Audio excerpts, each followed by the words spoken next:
How the CIA brainwashed Americans under Operation Mockingbird.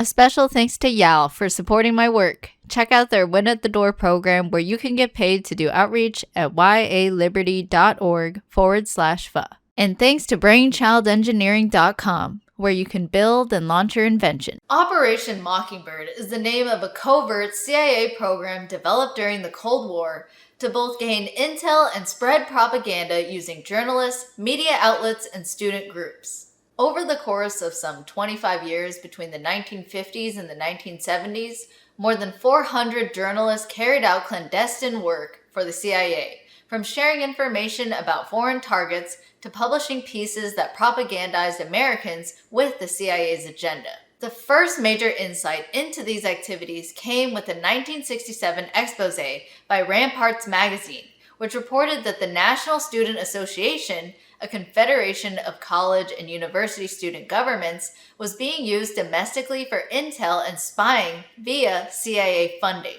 This news piece led to more interest in reporting on the CIA's secret activities. In 1977, reporter Carl Bernstein, famous for his pieces on the Nixon-Watergate scandal, published a 25,000-word cover story with Rolling Stone magazine on Operation Mockingbird. His reporting fingered CIA Director Allen Dulles as being instrumental in setting the agenda for Operation Mockingbird activities. Those activities were helped along by dozens of news agencies, including the New York Times, ABC, NBC, AP, and Reuters. Journalists from these agencies would be used to promulgate CIA talking points not only domestically but also abroad. Those talking points mostly revolved around favoring U.S. military interventionism and empire building.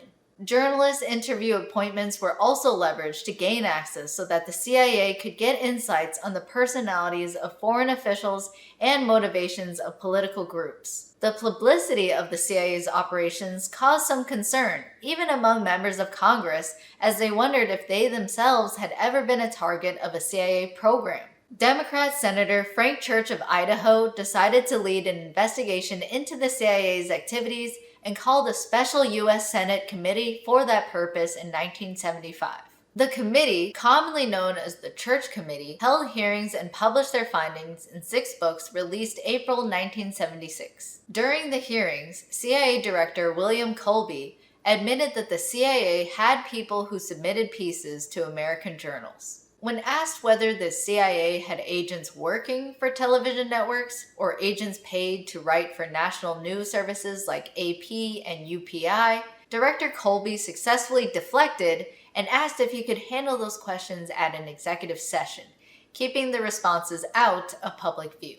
Those hearings not only covered the CIA's involvement with media propaganda, but they also revealed other secrets, such as the infamous CIA heart attack gun and Operation Naomi, the successor to Project MKUltra. While Director Colby claimed that the CIA had broken up the Operation Mockingbird program in 1976, it is abundantly clear that the CIA's influence has not dwindled and, in fact, looks closer to the CIA directly controlling the media today. A revolving door from U.S. intelligence to corporate media exists and has been growing over the last 50 years, from Oliver North, famous for the Iran-Contra scandal, working as a Fox News reporter, to former CIA Director John Brennan, working at NBC News as a senior national security and intelligence analyst. Even James Clapper, the former National Intelligence Director who lied before Congress about the NSA's domestic spying,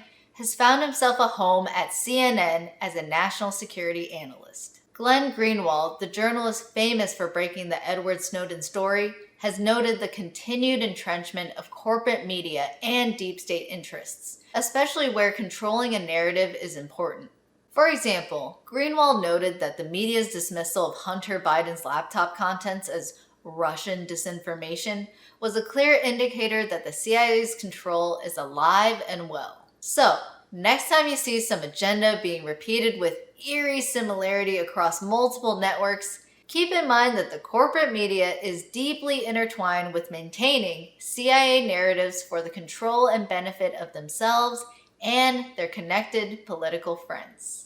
Thank you for watching and supporting my work, and a special thank you to all of my producers: Agorist Nexus, BrainchildEngineering.com, IronAgeArchive.com, Crawford K. McDonald of BCM Real Estate, Zach Lukowski, Young Americans for Liberty, and Beto Destrafa. Help me produce more quality content and receive special perks for your monthly support by joining my Patreon, Subscribestar, or Float pages.